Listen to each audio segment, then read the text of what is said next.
So this is the work of Essential English, page number 24, Mr. Gumpy's outing. Fill in the blanks.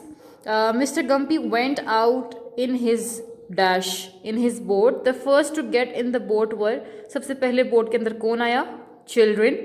The last to get in the boat were, सबसे end पे कौन आया? Goat. Rather goats, right? Goats, and G should be small.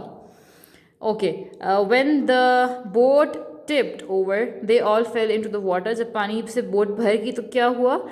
सब जो है कहाँ गिर के? वो पानी के अंदर गिर गए. So these are 4 blanks. Do them on the book plus on the copies. Essential English portion खोलना है. Write down date and date. Draw the margin. Name of the chapter, Mr. Gumpy's outing.